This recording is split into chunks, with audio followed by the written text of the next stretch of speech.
10 quilômetros acima da terra, explosão de motor, janela quebrada e uma mulher sendo sugada para fora. O que aconteceu a bordo do voo 1380 soa como o enredo de um filme de desastre, mas é a realidade, capturada em vídeo. Em 17 de abril de 2018, o avião comercial Boeing 737-700 da Southwest Airlines realizava um voo de várias horas de Nova York para Dallas. A bordo, 144 passageiros e 5 tripulantes.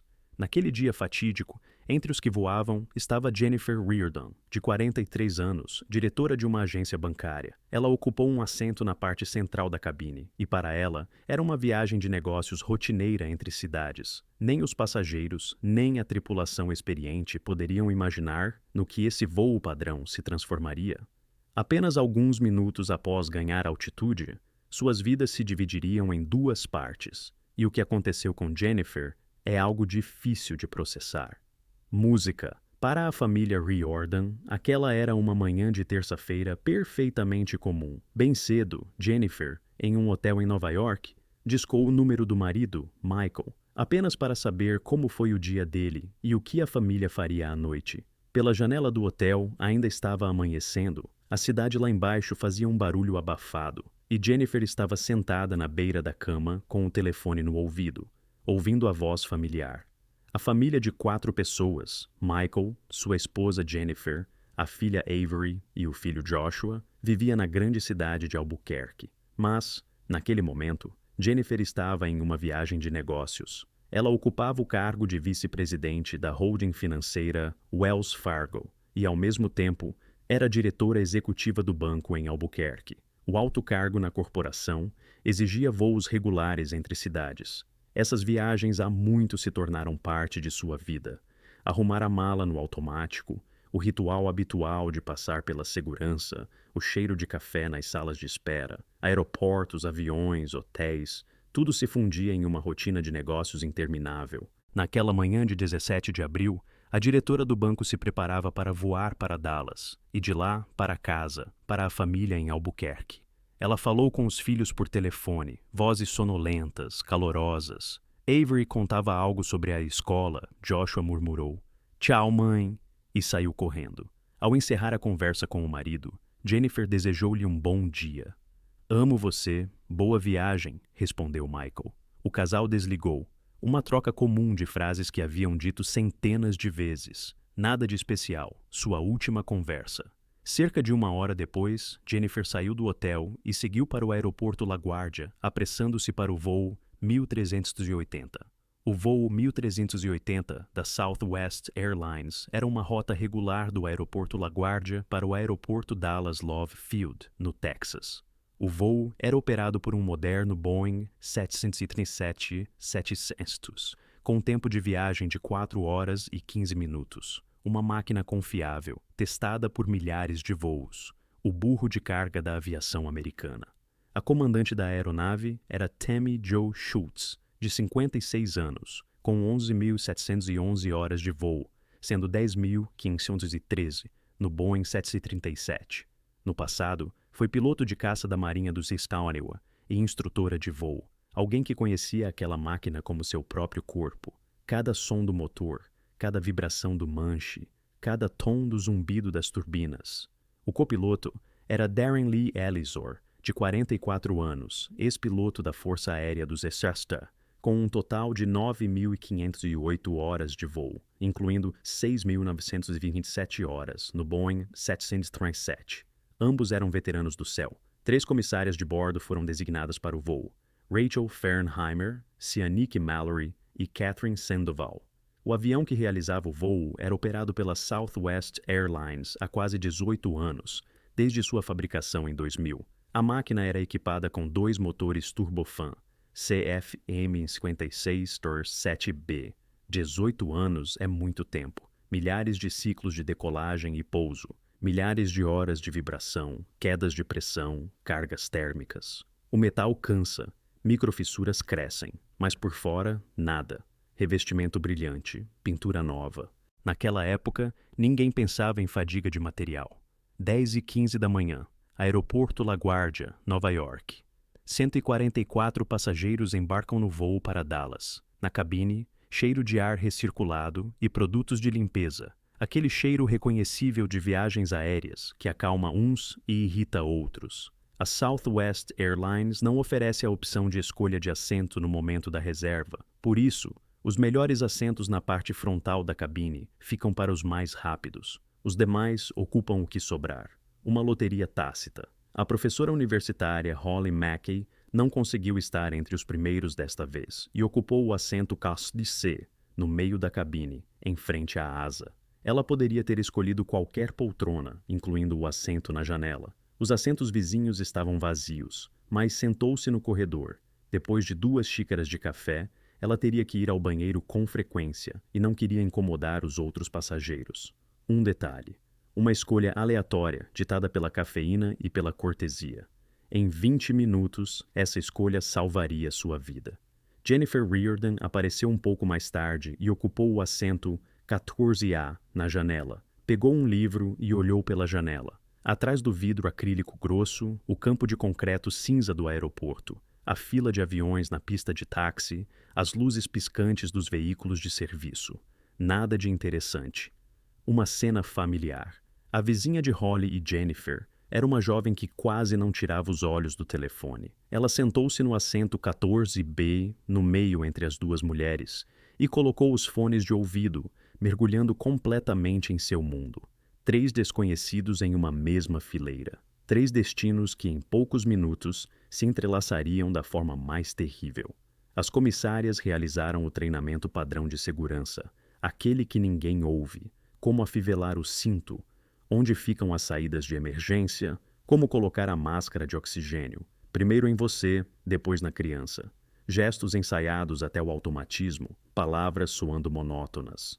Os passageiros olhavam para os telefones, liam, cochilavam. Alguém já tinha fechado os olhos, preparando-se para dormir o voo todo, cintos afivelados. O avião preparou-se para a decolagem. Às 10h43 da manhã, conforme o cronograma, o Boeing 737 decolou da pista. O corpo foi pressionado contra a poltrona. A sensação familiar de aceleração que tira um pouco o fôlego. Os motores rugiam em potência máxima. A vibração passava pelo chão, pelas poltronas, pela coluna. A terra lá fora sumia rapidamente. Primeiro o concreto da pista, depois o verde dos subúrbios, depois telhados de casas do tamanho de caixas de fósforos, depois nuvens. O avião ganhava velocidade e altitude, subindo para o nível de 11 quilômetros. Os primeiros minutos transcorreram normalmente.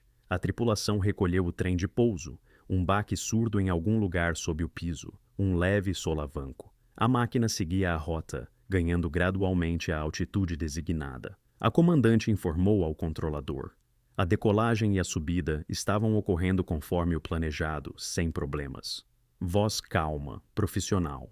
E, de fato, nos primeiros 10 a 15 minutos, nada indicava que este voo seria algo além de uma viagem comum. A vibração dos motores era constante, familiar, quase hipnótica. Um leve zumbido nos ouvidos pela subida. Pelas janelas, nuvens brancas ofuscantes e o azul do céu.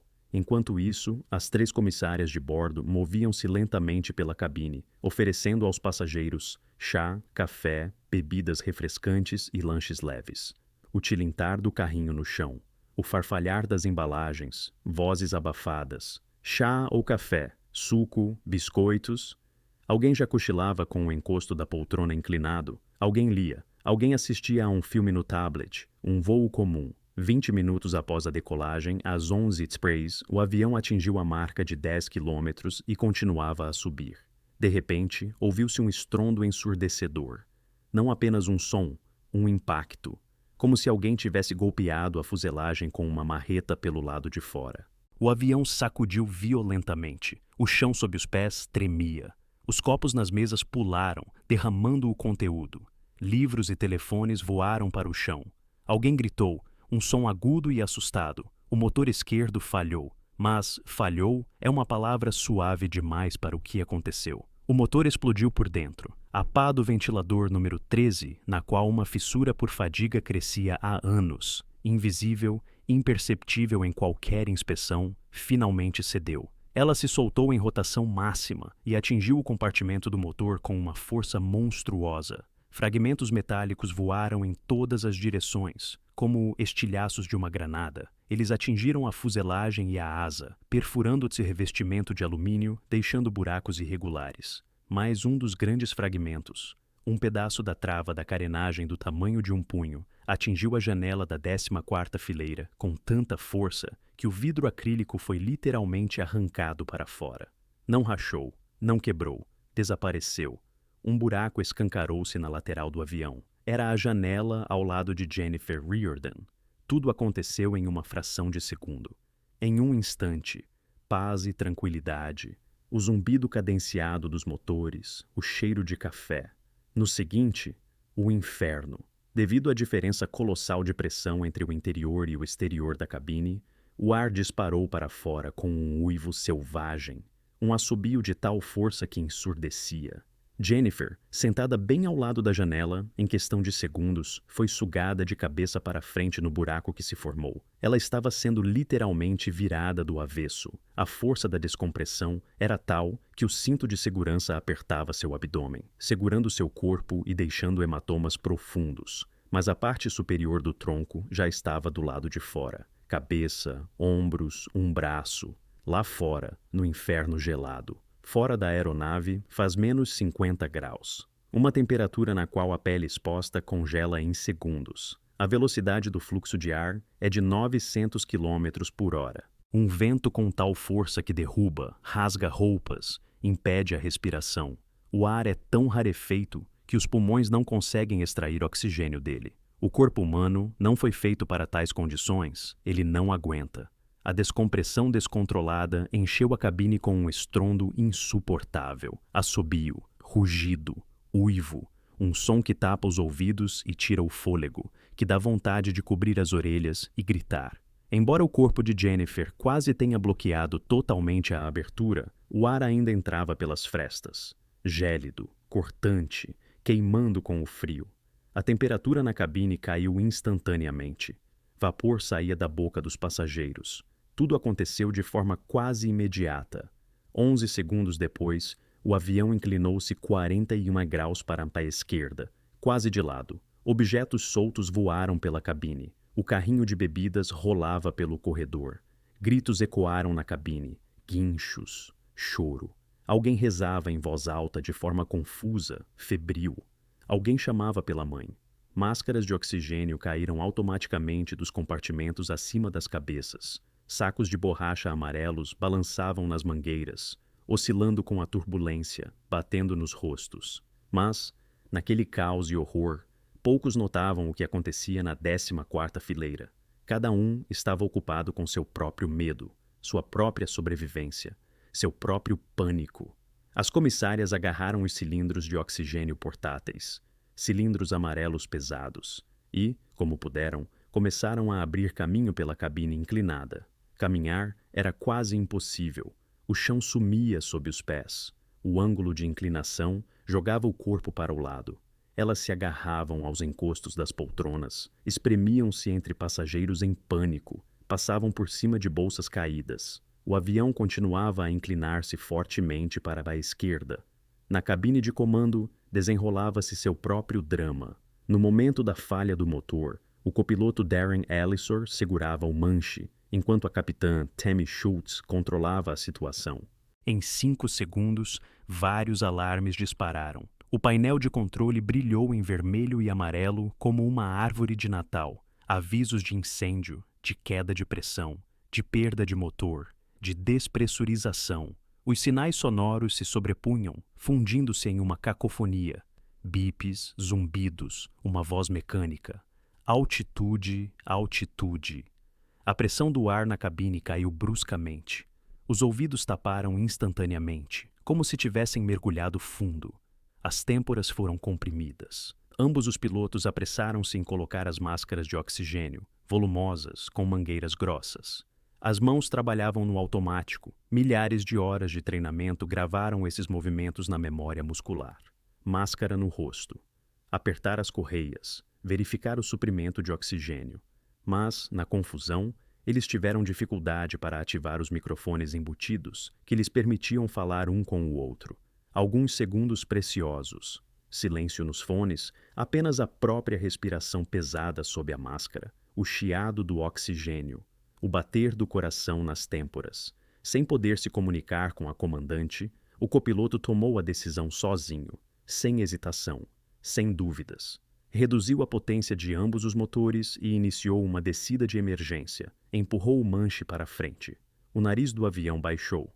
A máquina foi para baixo. No estômago, surgiu a sensação de gravidade zero, como em uma montanha russa, só que mais assustador. Após alguns segundos, a tripulação cortou o suprimento de combustível para o motor esquerdo, completando o procedimento de desligamento. Uma sequência clara de ações. Checklist após checklist, confirmando cada item em voz alta, mudando chaves, verificando as leituras dos instrumentos. As mãos moviam-se rápido, mas sem pressa. Parecia uma operação cirúrgica, cada movimento calculado, cada segundo contava. Durante esse tempo, o controlador de tráfego aéreo tentou entrar em contato com a tripulação 2 vezes, sem resposta. No rádio, apenas ruído e estática. O controlador franziu a testa, repetiu a chamada. Silêncio. O voo 1380 descia à velocidade máxima, mais de 1,5 km por minuto. Uma queda vertiginosa. O ponteiro do altímetro corria para baixo. Os ouvidos doíam cada vez mais. A pressão mudava rápido demais. Os tímpanos não conseguiam se adaptar. A sensação era de um elevador caindo sem parar. Como se o chão fugisse sob os pés e não voltasse. Rápido o suficiente para que os passageiros, não familiarizados com os procedimentos de emergência, decidissem: o avião está caindo, e eles iriam morrer. Agora mesmo, em poucos minutos, em poucos segundos. Alguém rezava, os lábios moviam-se sem som sob a máscara de oxigênio. Lágrimas escorriam pelo rosto. Alguém chorava alto, soluços, lamentos, súplicas. Alguém sentava imóvel, agarrado aos apoios de braço com os dedos brancos. Estupor, o corpo desligou. O cérebro recusava-se a processar o que acontecia. Alguém conectou-se ao Wi-Fi de bordo para enviar as últimas mensagens aos entes queridos. Dedos trêmulos na tela do telefone, erros de digitação, lágrimas pingando na tela, borrando as letras. Alguns, em desespero, escreviam SMS de despedida com palavras de amor, acreditando que era o fim. Eu te amo. Cuide das crianças. Me perdoe por tudo. Não tive tempo de dizer. Mensagens que deveriam ser as últimas, que os destinatários leriam apenas depois. Um dos passageiros, Marty Martinez, iniciou uma transmissão ao vivo da cabine nas redes sociais. Ele pagou $8 pelo Wi-Fi para se despedir enquanto o avião, como lhe parecia, caía. A câmera do telefone filmava o caos. Máscaras balançando, pessoas gritando, luzes piscando, rostos distorcidos pelo horror. Um vídeo que depois daria a volta ao mundo, que seria revisto milhões de vezes. Mas, na realidade, os pilotos tinham total controle da situação. Eles estavam descendo a máquina o mais rápido que a segurança permitia.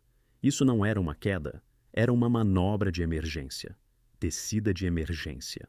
Era necessário descer o mais rápido possível para uma altitude onde se pudesse respirar sem máscaras, onde a pressão não matasse, onde o frio não congelasse. Simultaneamente, eles executavam vários checklists de emergência, confirmando cada item em voz alta, mudando chaves, verificando as leituras dos instrumentos. Um trabalho a 4 mãos, sincrônico, refinado. O avião estava sob controle, embora com dificuldade. Manter o voo controlado exigia pressão constante no manche para compensar o empuxo assimétrico e a resistência do motor destruído. A máquina o tempo todo tentava pender para a esquerda, onde, em vez de uma turbina funcionando, sobravam destroços. As mãos dos pilotos não paravam, músculos tensos, suor sob a máscara. Ao descer para 4 quilômetros, cerca de 6 minutos após a falha, a comandante Schultz assumiu o controle. Sua voz no rádio estava calma, um tom firme e profissional, como se estivesse lendo a previsão do tempo e não lutando pela vida de 150 pessoas. Ela contatou o controlador e solicitou mudança de curso. Inicialmente, a capitã planejava uma aproximação longa, um procedimento padrão, seguro e testado. No entanto, após alguns segundos, a comissária de bordo entrou em contato pelo interfone. Sua voz falhava, tremia. Temos uma janela quebrada. Alguém está metade para fora. Pausa. Um segundo de silêncio na cabine. Ao saber disso, Tammy Schultz tomou uma decisão instantânea: acelerar a aproximação. Cada segundo conta. Cada minuto é a vida de alguém. Ela considerou que o aeroporto da Filadélfia era o melhor preparado para tal situação de emergência. Lá havia todo o equipamento necessário: médicos, socorristas, bombeiros. O controlador transmitiu imediatamente as coordenadas e liberou o espaço aéreo. Todos os outros aviões para o lado. Prioridade absoluta. A pista aguarda. Música. O caos reinava na cabine. Quando a comissária de bordo Rachel Fernheimer chegou ao meio da cabine, tropeçando, agarrando-se aos assentos, lutando contra a inclinação, ela viu Jennifer. Uma imagem de congelar o sangue. Uma imagem que a assombraria em pesadelos por muitos anos. A mulher ainda estava presa pelo cinto de segurança na região da cintura. O tecido apertava seu abdômen, segurando o corpo dentro da cabine. Mas sua cabeça, parte do tronco e um braço estavam pendurados para fora da janela. O corpo batia contra a lateral da aeronave devido ao vento, indefeso, como uma boneca de pano. O cabelo esvoaçava, as roupas rasgavam-se. O rosto já estava azulado pelo frio e pela falta de oxigênio. Os olhos abertos, mas neles, nada. Vazio. A pedido das comissárias, as passageiras dos assentos 14B e 14C, a mesma jovem com o telefone e Holly Mackey mudaram de lugar. Elas soltaram os cintos com mãos trêmulas e desajeitadas e moveram-se para outros assentos, liberando espaço. Rostos pálidos, lábios trêmulos. Depois disso, duas comissárias tentaram puxar Jennifer de volta. Elas a agarraram pela roupa, pelo cinto, pelo braço. Puxaram com todas as forças. Mas o potente fluxo de ar pressionava o corpo contra a lateral do avião com uma força monstruosa, como se um gigante a segurasse do lado de fora. O vento uivava na abertura, queimava as mãos com o frio, arrancava as roupas dos dedos. Impossível. Não há força suficiente. 2 passageiros da fileira vizinha, a 15, homens, fortes, adultos, correram para ajudar. Sem hesitar. Eles se inclinaram sobre os encostos dos assentos, agarraram Jennifer. Um pelo braço, outro pelo cinto, outro pela roupa. 4 pessoas contra a força da descompressão. Os músculos queimavam de tensão, os dedos formigavam de frio. O vento batia no rosto, arrancava lágrimas dos olhos. Puxar, mais, ainda mais forte. Com esforços conjuntos, conseguiram vencer a força do vento e trazer Jennifer para dentro. Um solavanco. Um último esforço no limite do possível, e seu corpo finalmente estava na cabine. Caiu sobre os assentos, inerte, imóvel. As comissárias a deitaram sobre a fileira de assentos e começaram a prestar os primeiros socorros. Verificaram a respiração, não. Pulso, não. Começaram a RCP, reanimação cardiopulmonar, compressões rítmicas no tórax. 1, 2, 3, 4, 5, 30 compressões. 2 insuflações, novas compressões, suor na testa. As mãos doem, não parar. Mas Jennifer não reagia. Seus olhos estavam abertos, mas vazios. O corpo não respondia. Após 17 minutos angustiantes, os minutos mais longos na vida de cada um a bordo, às 11h20 da manhã, o voo 1380 finalmente tocou a pista do Aeroporto Internacional da Filadélfia. O trem de pouso bateu no concreto. Um impacto brusco. O rugido do reverso do motor restante, um som ensurdecedor, mas agora salvador. A frenagem empurrou os passageiros contra os assentos. O avião desacelerava, sacudia, saltava nas irregularidades e finalmente parou. Silêncio. Um silêncio estranho, ressoante, após todo aquele inferno. E então, aplausos. Fortes, histéricos, incontroláveis. Os passageiros batiam palmas, choravam, abraçavam-se, estranhos, vizinhos de assento, comissárias. Agradeciam à tripulação, agradeciam a Deus, agradeciam ao destino, agradeciam a todos e a tudo no mundo por estarem vivos. Assim que a escada foi encostada no avião, os médicos subiram a bordo, correndo, com macas e equipamentos. Eles foram direto para a fileira 14, onde Jennifer estava deitada, onde a reanimação ainda continuava. Jennifer foi levada às pressas para um hospital na Filadélfia. Sirenes, velocidade, cada segundo conta. Outros 8 passageiros sofreram ferimentos leves, cortes de estilhaços, contusões por quedas, choque. Eles também foram examinados, curativos foram feitos, foram acalmados. Algum tempo depois, Michael Reardon recebeu uma ligação do hospital para onde sua esposa havia sido levada. O telefone tocou, uma chamada comum, nada de especial. Michael atendeu. Primeiro informaram que Jennifer estava lá e que o médico precisava falar com ele. A voz do outro lado era cautelosa, cautelosa demais, suave demais. É assim que falam quando têm medo de dizer o principal. Espere um minuto, vou transferir para o médico. Após 2 minutos, os 2 minutos mais longos de sua vida, o médico retornou a ligação. Sinto muito. Fizemos todo o possível, mas não conseguimos salvá-la. Uma pausa de uma eternidade. O mundo parou. Essa ligação virou a vida de Michael de cabeça para baixo. Ele simplesmente deixou o fone cair. O telefone bateu no chão, o som do plástico no azulejo. O mundo ao redor deixou de existir. Restaram apenas essas palavras, que ressoavam na cabeça, recusando-se a fazer sentido. Não conseguiram salvar. Não conseguiram. Jennifer, não. Jennifer Reardon tornou-se a única vítima do incidente e a primeira pessoa a morrer em um acidente de uma companhia aérea americana desde 2009. 9 anos sem uma única vítima. E agora isso. 2 semanas após o incidente, em 30 de abril, o Boeing 737-700 foi levado para o centro de manutenção da companhia aérea para reparos. Os mecânicos examinaram os danos, o motor despedaçado com as pás salientes, furos na fuselagem, a carenagem em buracos, a janela ausente, marcas de sangue na fuselagem ao redor da janela.